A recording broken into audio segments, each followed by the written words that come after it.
10h midi, Sud Radio Média, Valérie Expert, Gilles Gansman. Bonjour à toutes et à tous, bonjour Gilles. Bonjour Valérie, je suis content de vous revoir. Oui, je me suis trompée, c'était pas le journal d'Antoine Dupont, ça sera dans le bêtisier, c'était voilà. Évidemment Florian Lafont qui était avec vous. Merci à Christine Bouillot. Mais joue peut-être au rugby, hein. Peut-être. Christine Bouillot, que je remercie d'avoir été là la semaine dernière. Notre invitée aujourd'hui, Valérie Abécassis, bonjour, vous êtes journaliste, vous publiez Place des otages aux éditions du Cerf. C'est un livre qui est nommé pour le prix Renaudot et qu'il mérite grandement. C'est évidemment aujourd'hui le 7 octobre, cette journée de commémoration et journée au cours de laquelle, vous l'avez entendu ce matin sur Sud Radio, évidemment nous allons longuement parler de ce choc, de cette tragédie, de ce pogrom qui a eu lieu le 7 octobre. Vous viviez à Tel Aviv, vous vivez toujours entre Tel Aviv et Paris, et c'est une sorte de journal de bord. Ce sont de très courts chapitres dans lesquels vous nous racontez cette année terrible que vous avez vécue. On va y revenir dans un instant. Et dans votre fort intérieur, vous pensez qu'ils sont en vie encore? Les otages qui restent. Écoutez, il y a l'information qui est arrivée à tous, qui était à peu près 33-40 seraient morts.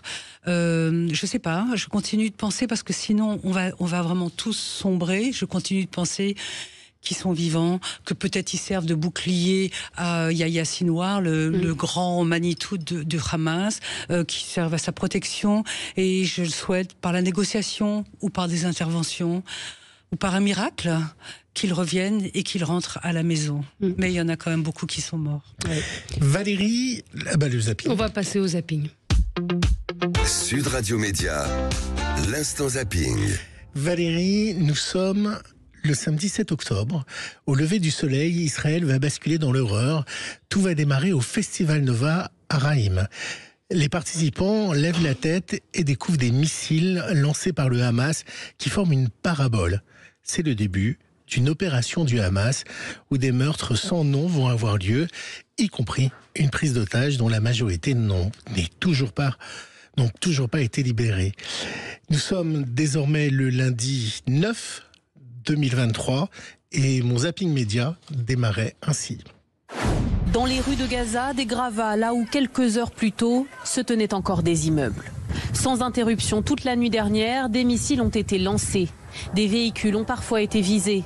Une réponse directe d'Israël à l'attaque d'ampleur du régime du Hamas sur son sol. Tous les endroits où le Hamas se cache, d'où il opère, nous allons en faire des ruines.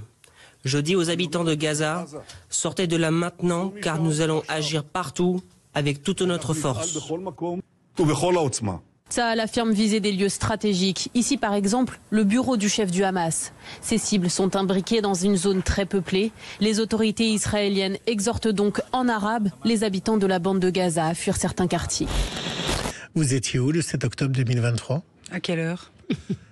Quand on a appris l'attaque à 6h30 du matin. Alors à 6h30 du matin, j'étais dans mon lit avec ma petite fille, dans mon immeuble au sud de Tel Aviv. Comme tous les vendredis soirs, elle dormait à la maison parce que je la gardais. Et on a été réveillés par la sirène. C'est une petite fille, toute petite fille, une porcelaine. Elle a une peau très très très très blanche. Je le dis parce que dans le livre, il y a l'aube comme ça et je voyais nos peaux comme ça, moi qui suis plus mate. Et donc on s'est levé mécaniquement, on ne s'est pas parlé du tout. Elle s'est réveillée comme un automate, moi aussi. On est descendu, on est allé se mettre au premier étage pour se mettre à l'abri, puisque la consigne c'est d'être au premier étage quand on n'a pas d'abri. Et dans mon immeuble, qui est un immeuble ancien, il n'y a pas d'abri. Je veux juste me permettre de vous dire quelque chose. Ça n'a pas démarré à Reim, à la Nova Fest. Ça a démarré sur 60 points d'entrée dans tout le sud d'Israël. Dans les villes, dans les moshav, dans les kibbutz. Les terroristes sont entrés, il y avait plus de 1200 terroristes qui sont entrés avec des tenailles, des tracteurs, des ailes volantes à Netiva Asara. Ils ont pénétré dans des villes du sud et ils sont tombés à Reim, sur la Nova Festival, et ça a multiplié le carnage. Voilà, je permets juste de dire ça. Et de dire que les kibbutz qui étaient les plus proches de Gaza étaient majoritairement des gens qui travaillaient, qui étaient avec les Gazaouis, qui les aidaient, qui les emmenaient à l'hôpital, qui étaient des gens qui étaient ouverts à cette population-là. C'est ce qui est terrible. Et ce qu'il faut rappeler, c'est qu'ils ont été tués parce que juifs, c'est ça un pogrom, c'est pas une guerre où il y a des victimes civiles qui sont abominables tout autant, mais c'est tué parce que juifs. C'était le point de départ de ça. Et cette horreur, vous l'avez vécue et vous la racontez incroyablement bien et de façon très prenante dans le livre.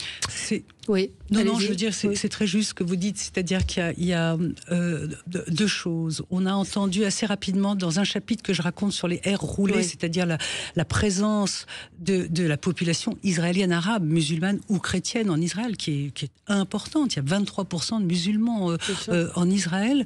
Je raconte qu'à un moment donné, on a entendu à la radio un message qui avait été attrapé sur un des terroristes. Il envoyait un message à ses parents en disant « Papa, maman, papa », en arabe, « Papa, maman, j'ai tué 10 juifs de mes mains, j'ai tué 10 juifs, Yahoud, j'ai tué 10 juifs de mes mains, vous pouvez être fiers de moi ».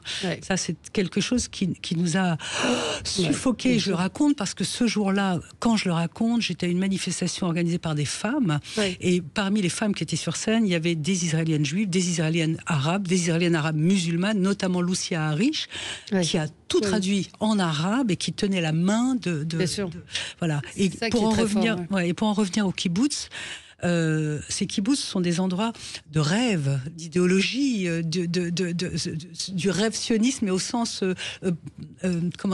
collectiviste d'Israël. Donc c'est des gens plutôt de gauche, dont certains ont passé du temps à emmener des enfants ou à se faire soigner dans des hôpitaux de Tel Aviv, dont certains se sont mobilisés. Je raconte par exemple que je suis dans un hôtel qui a accueilli des réfugiés, parce qu'il faut savoir que tous ces gens du Sud ont perdu leur maison. Et maintenant, tous les gens du Nord ont perdu leur maison. Donc, je me retrouve dans un hôtel de luxe qui sert d'abri. Et je parle à une dame qui s'appelle Noa Lévy, 78 ans, veuve. Et elle me montre une vidéo, elle me montre son mari, qui est l'un des fondateurs d'un des kibbutz qui a été massacré, qui a toujours, et ça, dans la vidéo, on voit son mari dire je veux aider les Gazaouis et je cherche de l'argent à travers la communauté pour les aider à vivre. Il a été abattu comme un chien le 7 octobre, alors qu'il avait 80 ans. Il a passé sa vie à aider les Gazaouis. Alors c'est cette sidération-là, se dire, mais alors, qu'est-ce qu'on pense ? Voilà, qui me meurtrit encore aujourd'hui. Vous voyez, un auditeur qui me dit désolé, vu le thème de l'émission, je change de station, je n'en peux plus des sujets sur ce drame. Bonne émission à demain, en espérant un sujet plus joyeux. Non, je pense que le 7 octobre, c'est important d'en parler, c'est important de redire ce qui s'est passé. Et je regrette, moi, mais on en reparlera dans les débats, qu'il n'y ait pas de commémoration dans les écoles, qu'il n'y ait pas. Il y a quand même 43 Français qui ont été tués. Mais on va y revenir dans un instant. On continue le zapping. Samedi soir, alors vous êtes journaliste, on peut le dire aussi à nos auditeurs. Vous travaillez sur Elle. Oui, j'ai travaillé au Elle. Moi, je suis quelqu'un qui fait de la mode et de la culture. Donc je vous ai sélectionné une info un peu people et culture. Vous vous souvenez évidemment Samedi soir, qui à l'époque recevait de Béatrice Dalle, et vous vous souvenez évidemment de cette séquence incroyable durant le journal. On va réentendre d'ailleurs cette fameuse scène où Béatrice Dalle, face à Patrick Poivre d'Arvor, lui parle, on va lui dire assez cash, surtout maintenant avec le recul qu'on a sur l'affaire Patrick Poivre d'Arvor, qui l'avait à l'époque titillé sur un vol bénin qu'elle avait fait dans un magasin quelques jours plus tôt. Elle est revenue sur cette anecdote et a donné une information incroyable. Vous allez voir, un président lui a téléphoné. Est-ce que vous voulez me faire dire, là, au lieu d'essayer de tourner autour du pot, dites franchement ce que vous regrettez d'avoir volé ces bijoux? Et vous, est-ce que vous regrettez certaines lettres que vous m'avez envoyées, que jamais je vous en aurais parlé si vous m'aviez pas posé cette question, alors qu'on vous avait demandé avant de vous taire? Il y a même François Mitterrand qui m'avait appelé pour me féliciter ce jour-là. C'est pas vrai? Il vous avait appelé pour vous féliciter d'avoir répondu comme ça, Patrick? Mais d'avoir eu, ouais. Mais vraiment, il y a quelques temps, parce qu'il a eu des problèmes, on m'a appelé pour en parler, je dis non. Moi, c'était à ce moment-là, je sais pas, 20 ans après, j'en ai absolument rien à foutre de ce qu'il est, de ce qu'il fait, je lui souhaite rien de mal d'ailleurs. Moi, il m'a juste mal parlé à un journal, je lui ai répondu de la même manière, sinon je me serais tué, je n'aurais pas mis mal. Voilà Béatrice Dalle qui revient après cette séquence. C'était incroyable, hein. Samedi avait lieu le rendez-vous du Papotin. Vous regardez le Papotin ? Bien sûr, d'abord parce que oui, je regarde le Papotin, oui. Vous alliez dire quelque chose ? Non, c'est un truc privé, c'est mon neveu et voilà. Oui, mais on est... Voilà. Je pense que dans chaque famille, il y a quelqu'un. Voilà. Il recevait il joue dans un petit truc en plus d'ailleurs. Il joue dans ce film. Incroyable. Voilà. Ouais. Il recevait le joueur de rugby star et aussi présentateur des infos sur Sud Radio, Antoine Dupont. Il a été interrogé par ces journalistes peu ordinaires, parce qu'on peut les considérer comme des journalistes, et ils l'ont interrogé sur les gays dans le rugby. Et c'était une drôle de question pour lui.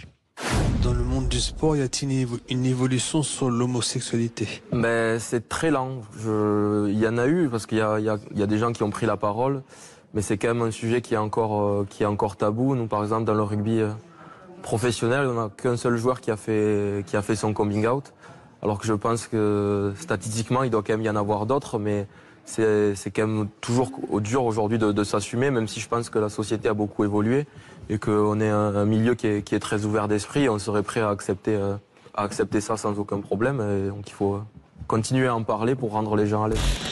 Et oui, les gays dans le sport. Alors Valérie, vous savez qu'on a une opération avec Antoine Dupont. Absolument. Sur Sud Radio. Vous allez pouvoir rencontrer Antoine Dupont et gagner même une dédicace sur un t-shirt de Antoine Dupont. Alors écoutez bien l'antenne. Il y a juste un code qui est donné à certains horaires sur Sud Radio. Vous rentrez ce code et puis vous pouvez peut-être être tiré au sort pour gagner cette rencontre incroyable. Il fallait quand même que je fête dignement votre retour à Sud Radio. Je crains le pire. Mais non, pas du tout. Il s'appelle Tim. C'est un collégien de 13 ans. Et Il chantait avec Patrick Bruel. Exactement. Et il a gagné The Voice Kids. Il était dans l'équipe de Lara Fabian. Voici le gagnant de The Voice Kids. On m'avait dit, faut écouter son père. Le mien a rien dit quand il s'est fait la paix. Maman m'a dit, t'es trop petit pour comprendre. Et j'ai grandi avec une place à prendre. Qui a le droit ? Qui a le droit ? Qui a le droit de faire ça ? À un enfant qui croit vraiment. Voilà. On se retrouve. Joli, quand même. Très beau. Non, je suis tombée dessus par hasard. Ouais, il a un physique incroyable comme ça, avec une il chantait force. très bien. On se retrouve, nous, dans un instant avec notre invitée Valérie Abécassis, journaliste. Vous publiez Place des otages aux éditions du Cerf et on revient avec vous sur ce 7 octobre et cette année, ce 7 octobre 2023 et cette année écoulée. Merci. À tout de suite. Le 10h midi, Sud Radio Média. Valérie Expert, Gilles Gansman. Sud Radio Média, l'invité du jour. L'invité du jour, c'est une journaliste, Valérie Abécassis. Vous publiez Place des otages aux éditions du Cerf. Vous racontez ce 7 octobre par de courts chapitres qui ont jalonné votre vie depuis un an. Vous avez été confronté au plus près par l'horreur. Vous le disiez en début d'émission, vous avez entendu ces sirènes avec votre petite fille qui était avec vous. La première, oui, absolument. Oui, après, il y en a eu d'autres et vous racontez effectivement comment, au fil des jours, vous êtes obligé de vous déplacer et de vivre au quotidien ce qui s'est passé, cette attaque abominable. Quand est-ce que vous avez décidé d'écrire ce livre ? Est-ce que vous avez pris des notes au quotidien ? À quel moment c'est venu pour vous évident qu'il fallait écrire ? Alors, ça n'a jamais été évident. C'est-à-dire que le 8 octobre, je me suis retrouvée reporter de guerre, ce que je n'avais jamais fait de ma vie. Oui, vous êtes journaliste culture. Journaliste culture, donc on m'a demandé, voilà, j'ai dit évidemment oui. Tout le monde a été, à l'époque, sur cette chaîne, tout le monde était mobilisé sur la guerre. On était ce qu'on appelle en breaking. Donc et puis la petite était à l'abri. Elle avait un abri pour elle, donc la question de sa sécurité ne se posait plus. Et donc, pour faire les lives, ce que moi je n'ai jamais fait de ma vie, je prenais des notes sur mon téléphone, donc de ce que je voyais, de ce qu'il fallait que je dise, des directs, la caméra, le live view, l'oreillette, le micro, le téléphone de mon côté, des choses qu'on voit tous les jours sur les chaînes d'infos, mais moi j'avais jamais fait ça. Et donc j'ai noté. Et jamais sans avoir peur? Non. À partir du moment où j'ai décidé de rester en Israël, je n'ai plus eu peur. Non. Et pourquoi avez-vous décidé de rester? Parce qu'il y avait votre fille? C'est ma fille, c'est ma fille. Parce que la petite a été protégée, Ava a été protégée, elle était dans un abri avec son père qui a fait le voyage exprès pour s'occuper d'elle. Donc là, c'était réglé. Et puis parce que Paloma, ma fille, m'a dit, mais maman... Parce que moi, mes copines m'appelaient de France, mes petites amies un peu bourgeoises, rentre, viens, on te paye un billet, etc. Et ma fille m'a dit, mais enfin, tu te rends pas compte? Tu vas rentrer? Ça veut dire que tous ceux qui sont morts, déjà le 7 octobre, et qui sont morts pour l'établissement de ce pays, seront morts 2 fois. Et il y a eu ça, et un autre déclic à l'aéroport, je le raconte aussi, c'est-à-dire que quand je suis au départ, c'est le chaos, c'est les exodes qu'on a lus dans la littérature, les gens qui veulent fuir le danger, partir. On voit aussi le drame des Ukrainiens, des gens en guerre, parce que nous, on est là en France, on parle, mais il y a quoi? Il y a Israël est en guerre, et vous avez l'Ukraine en guerre. Donc les gens qui voulaient partir, et aux arrivées, il y avait des gamins qui revenaient pour défendre le pays. Et donc, je me suis dit, mais enfin, évidemment qu'il faut défendre le pays. Mais je voudrais juste répondre. Vous avez cité, Valérie Expert, votre auditeur qui dit, moi, je m'en vais, c'est trop triste. Mais je voudrais lui dire, reste, écoute. Parce que c'est pas, on te demande pas de choisir un camp, on te demande pas de comparer les douleurs des uns, les douleurs, parce qu'évidemment, qu'il y a des drames épouvantables de l'autre côté. Écoute juste parce que ça nous est tombé sur la tête. On a été attaqué un matin. Écoute parce que ça peut aussi peut-être arriver, parce que si tu as un enfant, je parle toujours à votre auditeur, si tu as un fils ou un père qui a 80 ans ou 75 ans, qu'on a attrapé un matin en slip dans son mouchave et qu'on a mis dans un tunnel dans des conditions dégueulasses, pense à ça, pense que ça peut aussi t'arriver. Oui, mais il veut peut-être pas écouter parce que toute l'actualité est angoissante et qu'à un moment... on a envie de détourner les yeux de ce qui se passe en Russie ou ce qui se passe en Israël, parce que ça devient très dur à vivre ce monde, et que parfois on a envie d'être superficiel et léger et qu'on n'y arrive plus. Mais vous avez raison, vous avez raison. Et d'ailleurs, pourquoi j'ai écrit, c'est que je prenais des notes. Et en novembre... Je savais plus quoi faire de ces notes, et je dis à un copain qui est à Paris, ou à une copine, je lui ai dit, c'est drôle, il y a les avions, attends 2 secondes, je vais regarder à la fenêtre, voir où vont les avions, parce que de ma fenêtre, quand les avions montent à droite, ça veut dire qu'ils vont vers le Liban, et quand ils descendent, j'ai une petite idée de ce qui... Elle me fait, c'est marrant, tu devrais écrire. Et à ce moment-là, j'ai écrit. Et donc, j'avais mon téléphone portable, moi je connais pas grand monde dans l'édition, j'avais 206. Le premier, c'est un éditeur qui m'avait envoyé son manuscrit parce qu'il voulait que je l'aide à venir en Israël, donc je l'ai appelé, c'est A. Et ça t'intéresse? Il m'a dit, ah non, vraiment, ça m'intéresse pas du tout. Fais un article, mais si tu veux écrire sur la place des otages, fais un article, ça passera. Ok. Et l'autre numéro, c'était CO, Colosimo, le patron des éditions que je ne connais ni d'Ève ni d'Adam, que je n'ai jamais vu. Et je lui dis, est-ce que ça vous intéresse? Il m'a dit, envoyez, il a une grosse voix comme ça, envoyez-moi 2-3 chapitres. Je lui ai envoyé, on était mercredi, je l'ai envoyé jeudi, et vendredi il m'appelait et ils m'ont signé un contrat. Je n'ai jamais vu ces gens-là. Je les ai vus là en septembre quand je suis revenue. Mais le livre est très fort parce que ce sont d'abord de très courts chapitres qui évoquent différentes situations, votre situation avec votre petite fille, avec votre fille, quand vous êtes déplacé. Il y a de l'humour dedans, quand vous décrivez aussi la vie à Tel Aviv avec les quartiers bobos. Vous êtes assez dur aussi parfois avec tous ceux qui sont venus pour investir, pour faire de l'argent, pour faire du fric, qui ont fait monter les prix. Et puis cet appartement magnifique dans lequel vous êtes réfugié, c'est un moment assez drôle, parce que vous vous retrouvez dans un 18e ou 26e étage. J'étais dans une tour merveilleuse chez les riches. Il y a beaucoup d'humour, et ce sont des scènes, encore une fois, qui décrivent extrêmement bien ce qui a pu se passer avec différents aspects. Vous allez à des conférences de presse, vous racontez des rencontres aussi que vous avez pu faire avec des familles d'otages.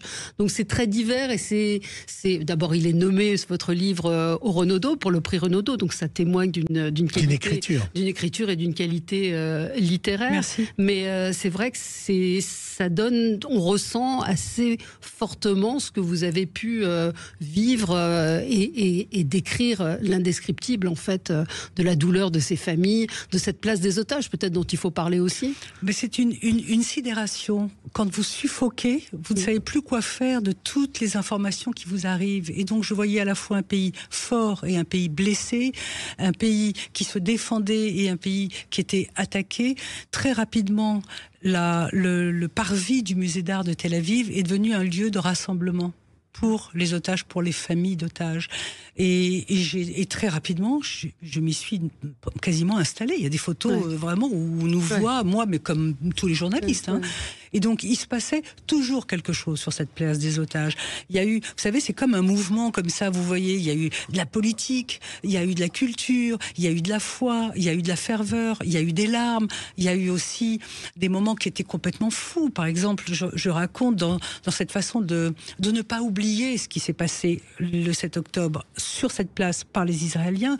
Ils ont installé sur la place une table immense qui au début était une table qui m'avait saisie, parce que moi qui viens de la culture, je me souviens des œuvres sur la Shoah, sur la disparition. Et là, tout d'un coup, je vois cette table avec des chaises et une table vide. C'est une grande table qui a été dressée avec des chaises vides pour célébrer, enfin pour marquer l'absence. Et je suis estomaquée par cette table qui était pour moi la première manifestation pas culturelle, mais presque artistique, si vous voulez, de notre désarroi, de notre vertige. Et puis assez vite, cette table, elle a commencé à être couverte de trucs, de machins. Les gens ont mis des fleurs. Bon. Et puis après, il y a un artiste qui a fait un tunnel.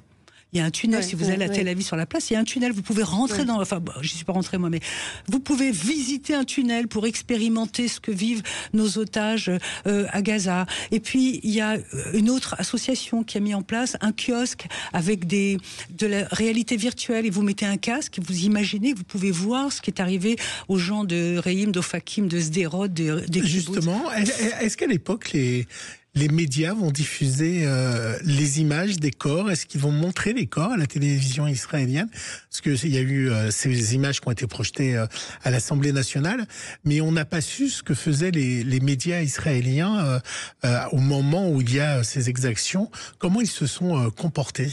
Alors, les médias israéliens ont réagi le jour même, parce que c'est tout petit, Israël, c'est 10 millions d'habitants, c'est minuscule, un timbre-poste. Quand vous voyez la haine autour pour ce petit état de timbre-poste, ça aussi, c'est une absence de raison. Donc, le jour même, un certain nombre de gamins qui étaient bloqués à la Nova Fest, ou de gens qui étaient dans le sud, je ne sais pas comment, ont réussi à contacter en live, en direct, des présentateurs. C'est comme si on vous appelait, vous, maintenant, aide-moi.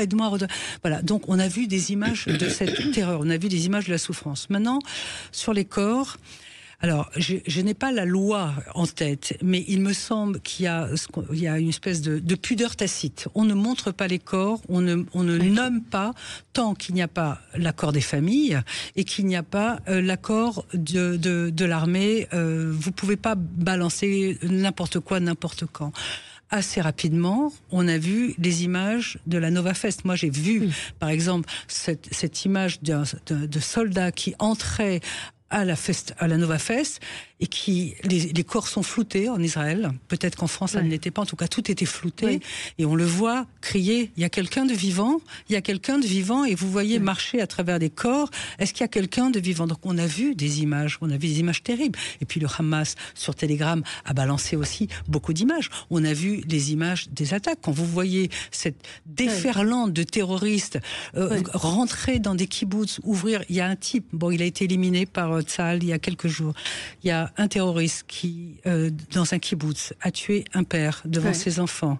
Ensuite, il est rentré dans le frigo et puis il a pris un coca. Bon, il est mort. Il y a une semaine, ils l'ont... Voilà. Donc, oui, il y a eu des images, bien sûr, mais les images sont floutées et soumises à l'approbation des familles d'abord. Le Hamas a fait une attaque terroriste et est évidemment responsable. Est-ce que de la part aussi du gouvernement israélien, il n'y a pas une responsabilité de ne rien avoir vu et d'avoir laissé une vraie porosité? Soyez gentils aujourd'hui, c'est un jour de deuil. Ne m'entraînez pas dans la politique. Demain, si vous voulez, on en parle. On va parler du Premier ministre. Moi, il y a des gens sur votre antenne qui vont être beaucoup plus équipés. Moi, aujourd'hui, vraiment, aujourd'hui, c'est triste, quoi. Parce que là, à cette heure-ci, l'année dernière, j'étais avec la petite, on allait d'un appartement à un autre, on cherchait où se mettre. Il y a des gens qui ont perdu, vous voyez les images aujourd'hui, qui ont perdu leur père, qui ont perdu leur... Donc, je veux pas rentrer là-dedans aujourd'hui. Pas aujourd'hui, mais je vous promets qu'on aura cette discussion. On va marquer une pause et on se retrouve avec vous, Valérie Abécassis, dans un instant pour parler de votre livre « Place des otages » paru aux éditions du Cerf. Sud Radio. Sud Radio. Parlons vrai. Parlons vrai. Sud Radio. Parlons vrai. Sud Radio. Le supplément média. Le supplément média, toujours avec Valérie Abécassis, journaliste. Vous publiez Place des otages aux éditions du Cerf. Je précise que votre livre vient d'être sélectionné pour le prix Renaudot. Vous racontez depuis le départ cette attaque, cet attentat, ce pogrom du Hamas. 7 octobre 2023, un an s'est écoulé. C'est important d'en parler. C'est ce qu'on disait au début. Vous racontez que pour vous informer, vous avez un petit transistor. Parce que quand vous êtes réfugié, vous n'avez pas d'autre moyen que d'écouter cette radio. C'était un lien, il fallait pour vous tenir ce lien justement avec ce qui se passait. Oui, parce que quand vous êtes par exemple à la morgue, quand j'étais à la morgue, vous êtes c'est terrible, c'est un passage terrible ça. Oui, c'était dur pour les familles, et rien que d'y penser, c'était la mort compacte qui s'était abattue sur nous. Il y avait ces familles. Il faut savoir quand même que c'était le chaos. Il n'y avait pas d'identification, on ne savait pas. Le nombre, est-ce qu'il y en a qui étaient morts? Est-ce qu'il y en a qui étaient morts à la Nova? Est-ce qu'il y en a qui étaient encore cachés? Est-ce qu'il y en a qui étaient réfugiés? Est-ce qu'il y en a qui ont été capturés? Il y a eu énormément de confusion au début. Donc quand je suis à la morgue, par exemple, qui est au milieu de nulle part, pas très loin de l'aéroport, mais enfin au milieu de nulle part, et cette morgue qui est érigée comme ça, avec ces centaines et ces centaines de sacs blancs, pour avoir un peu de vie, vous êtes obligé de vous connecter à cette radio pour savoir ce qui se passe. Sinon c'est un vertige profond. Et puis, quand il y a eu des attaques, il y a eu des alertes à la requête. Donc, une alerte à la requête, vous vous mettez dans un abri. Et je le raconte. C'est d'une lâcheté sans nom de ma part. Je n'ai pas voulu rentrer dans cet abri. Je voulais pas.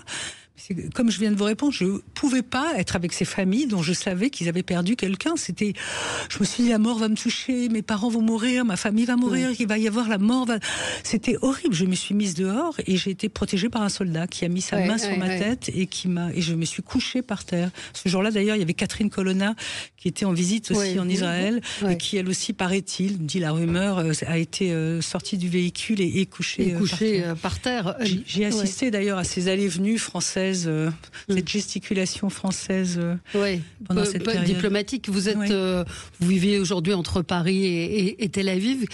Comment vous percevez ce qui se passe en France, la montée de l'antisémitisme évidemment, mais le sentiment que vous ressentez en étant ici, et la façon dont les médias traitent cet attentat. Alors ça dépend des médias. Ça dépend. Sud Radio, CNews, Le Figaro. Le Parisien, Le Point. Il y a des journaux et des médias qui font un travail correct. Alors effectivement, il y a peut-être des auditeurs qui disent attends, on veut plus en entendre parler, mais qui font un travail correct, qui ne sont pas déraisonnables. Qu'est-ce que je ressens? Alors moi, j'ai fait beaucoup de comment dire, je me suis concentrée sur ce que j'ai vu là-bas. Je ne peux pas avoir une analyse politique. Non, mais ce que je vois, c'est un ressenti. Vous êtes journaliste. Je commence à comprendre le désarroi dans lequel s'est trouvée la population juive française. Mais ce que je dis dans mon livre, c'est que moi, j'ai grandi en France, j'ai été élevée en France, des parents républicains, c'est la République de France. Donc on est religieux ou on pratique chez soi, on est juif chez soi. La laïcité, voilà. Maintenant, ces juifs. Qu'est-ce que vous voulez que je vous dise? J'ai été hier à 2 commémorations. La première, c'était l'UNESCO par l'appel du KKL, qui était une association qui plante des arbres en Israël, mais qui était bien avant la création de l'État. Et une autre par Judaïsme en mouvement, qui est une association libérale des juifs libéraux. Alors, j'ai pas été chercher qui était juif, qui ne l'était pas. Mais il y avait que nous. Je me suis dit, mais pourquoi on se retrouve comme ça entre nous? Qu'est-ce qui se passe? C'est ça ce qu'on appelle le repli communautaire. Ça m'a plongé dans un désespoir terrible. Et dimanche soir, et ce soir, il y a cette commémoration au Palais des Sports organisée entre autres par le CRIF. Il va y avoir des prises de parole. Il y a le Premier ministre qui va venir. Il va y avoir Sophie Abraham. Il va y avoir BHL. Je dis mais alors il y a le Braun-Pivet aussi. Il y a le Braun-Pivet. Et je me dis mais l'Assemblée. Donc qu'est-ce que ça veut dire quoi? On me demande, on nous demande, quand je dis on nous demande, juifs de France, d'être de quoi? D'être entre soi? qu'est-ce qui se passe? Pourquoi? Il y a beaucoup. Mais comment vous regardez la France insoumise? C'est-à-dire ce discours que la France insoumise a eu, aussi bien à l'Assemblée que dans les télévisions, et qui demande des choses assez fortes contre Israël. Comment vous, c'est la personne que j'interroge, c'est pas la journaliste. Ouais. Comment vous le ressentez? Ben moi, en tant que personne, et si on était en off, je vous dirais que c'est une sale race, vraiment, ces gens-là. Oh, vous pouvez pas dire ça. Oui. Ah, si, je le dis parce que vraiment, ce sont des gens... Non, mais là, nous sommes en direct. On est en direct. Je vais vous dire un truc. Ces gens-là, à un moment donné, l'histoire va les juger comme on a jugé Hitler, comme on a jugé Staline, parce que ce qu'ils ont fait, instrumentaliser la population... musulmanes, françaises, les assigner à ce statut-là, au lieu de leur dire mais les gars, vous êtes des Français, comme vous comprenez, ils les ont sortis de ce projet républicain, de ce projet français, pour en faire des présupposés soutiens des Palestiniens, sans même se poser la question du Hamas, sans même s'interroger sur les conséquences que ça peut avoir, mettre dans la graine de chaque gamin qui habite, on va dire en banlieue, pour aller rapidement, de poser la haine du juif, la haine de l'israélien. C'est un scandale, c'est un abandon de la République. Ça veut dire que vous comprenez. Mais là, vous me poussez à parler politique, je ne voulais pas en parler, mais ces gens-là, je les trouve dangereux parce que eux, ils mettent en danger des gens comme vous. Mais ils le font par cynisme ou par conviction? Je ne sais pas, l'histoire jugera, je ne sais pas. Ce matin, Bernard-Henri Lévy, qui était l'invité de nos confrères d'LCI, dit il y a chez lui, comme chez Villepin, une haine des juifs. Ce sont les propos de Bernard-Henri Lévy en parlant de Jean-Luc Mélenchon. Jean-Luc Mélenchon est-il antisémite? C'est la question qui lui a été posée. Ou est-ce que c'est un cynisme? Effectivement, là, on revient dans l'aspect... Plus que de l'aveuglement, c'est de la haine absolue. Comment vous expliquez qu'il y a à peine 3 ans, 4 ans, on disait 7 juifs ou autres, on se retrouvait au tribunal, et c'était quelque chose qui était interdit en France. Comment aujourd'hui on tolère tout ce qui est dit sur les réseaux sociaux, sur les médias, sans que la justice s'en saisisse? Alors, je suis pas tout à fait d'accord avec vous. Je trouve que la France, ou en tout cas l'État français, en tout cas les institutions, sont plutôt irréprochables. C'est-à-dire que la gamine qui a été violée à Levallois, on les a retrouvés 2 jours après. Le taré dans le métro qui a, je sais plus, insulté. Moi, je parle des propos des réseaux sociaux. Moi, je vais vous dire, j'ai une amie qui a été traitée de sale juive. Elle a porté plainte et la personne a été condamnée à 3 mois de prison avec sursis et à 5 000 € d'amende. Donc, ça a été très rapide et ça a été fait. Donc, je pense qu'il y a une après les réseaux sociaux, ça concerne non seulement l'antisémitisme, mais tout un tas de délits qui ne sont évidemment pas contrôlés. Mais si aujourd'hui, je pense que les tribunaux, au contraire, prennent très au sérieux ce type d'agression. Vous allez repartir à Tel Aviv? Vous allez Pas pour l'instant. Non, pas pour l'instant. Il faut. Alors, je disais, il faut que je souffle un peu. En réalité, ici, c'est assez, c'est suffocant aussi. Vous savez, il y avait ce petit transistor, et puis il y avait aussi un truc complètement dingue. Je rentrais vers 1h du matin et je mettais en replay des émissions. Je voudrais remercier Franck Dubosc, je voudrais remercier la série HPI, je voudrais remercier, je vous assure, des choses légères, le film Barbecue, j'ai des souvenirs comme ça de regarder des séries de complètement de sortir de là. Donc je sais pas, là pour l'instant je suis là, je vous dis mais ma famille est là, Votre petite fille est avec vous? Non, elle est là-bas. Elle est là-bas. Alors, vous voyez, ce matin, j'ai eu ma fille, et pour la première fois, ma petite fille a eu peur avant-hier. Elle était justement chez des amis. Elle a entendu une moto. Elle a eu peur. Elle a demandé à sa mère de venir la chercher. Donc, ma fille est allée la chercher à 11h30 du soir. Et ma fille commence à avoir peur aussi. C'est assez nouveau. Et je lui ai dit, mais ça, ne t'inquiète pas, c'est le destin. Elle m'a dit, non, c'est pas ça le destin. Moi, je suis à la bonne place. Elle m'a dit ça ce matin. Je suis à la bonne place, au bon endroit. C'est le terroriste de Beersheva ou le terroriste qui se promène à Jaffa qui est au mauvais endroit et pas au bon moment. Moi, je suis à ma place. Donc, et voilà. Donc, elle a inscrit la petite à de l'art-thérapie. Pour essayer et elle-même, elle cherche maintenant. Enfin bon, je raconte sa vie privée. C'est intéressant de voir parce qu'il faut dire aussi la très forte résilience du peuple israélien. Et tout à l'heure, on aura mis Alex Armand qui sera avec nous, qui s'est rendu, qui est journaliste, qui est allé quelques semaines après dans un des kibboutz Et une des personnes qui était là lui a dit, qui lui a fait visiter, lui a dit, je te demande une chose, c'est de répéter, de dire que dans quelques mois, nous danserons à nouveau cette phrase « We shall dance again », c'est-à-dire cette volonté de vie qui est toujours là. Oui, allez-y. Non, je voulais vous dire que Noa Argamani, qui a été capturée, vous vous souvenez de son image. Noa Argamani, c'est la jeune fille avec ce visage un peu asiatique, parce que sa maman était asiatique. Sa maman est morte d'ailleurs après d'un cancer au cerveau, c'était terrible, mais elle a pu voir sa fille. Noa Argamani, elle a été capturée vraiment sur une moto. On voit ces images comme ça, elle tend les mains, elle dit aidez-moi, aidez-moi. Noa Argamani a été libérée par l'armée. Elle a été à une rave partie. On l'a vue danser avec. Il faisait chaud, elle était en bikini et elle a dansé. Donc voilà, il y a des gens qui ont peur, mais ils sont là.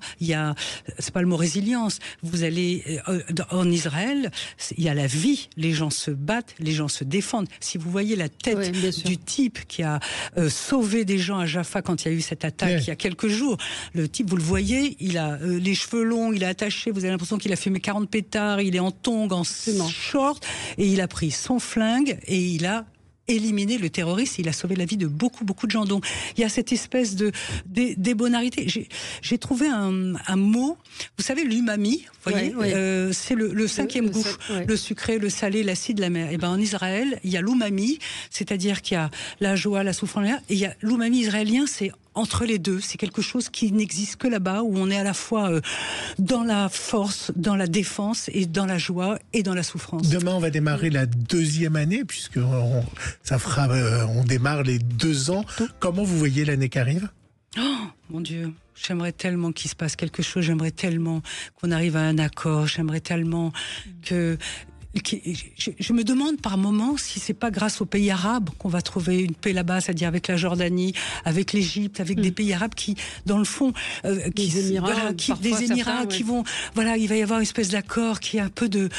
Voilà, je voudrais que cette année-là, vous voyez, là, on est dans les fêtes juives, il y avait Rosh Hashanah, et dans quelques jours, il y a Kippour, on est dans ce qu'on appelle les jours redoutables, c'est là où Dieu décide de qui va mourir, le jour du pardon aussi. Et le jour du pardon, c'est Kippour, c'est ça, donc, et le jour du pardon. Mais nous, on va pas demander pardon, vous voyez, c'est pas possible. À qui vous voudriez qu'on demande pardon ? Là, c'est difficile. Ce que je veux dire, c'est que je voudrais voir une année qui arrive. Je voudrais voir une année qui arrive marquée par la vie, par la sécurité en France, en Europe. Au Moyen-Orient, c'est des phrases complètement idiotes quand on veut la paix. Mais vraiment, on ne peut pas avancer comme ça, sinon on va vers une 3e guerre mondiale, vous comprenez. Donc il faut qu'on arrive à quelque chose. En tout cas, je conseille vraiment la lecture de votre livre, Place des otages, pour comprendre ce qui a pu se passer. C'est un livre, encore une fois, très poignant, il y a de l'humour, il y a beaucoup de recul aussi sur une certaine politique israélienne. Vous parlez assez peu de politique finalement, mais c'est pas votre boulot non plus, mais c'est cette année que vous avez vécue, et on vous souhaite d'avoir le Renaudot Valérie Abécassis. Merci à vous. Merci beaucoup. On se retrouve dans un instant avec vous sur Sud Radio. Sud Radio, votre avis fait la différence.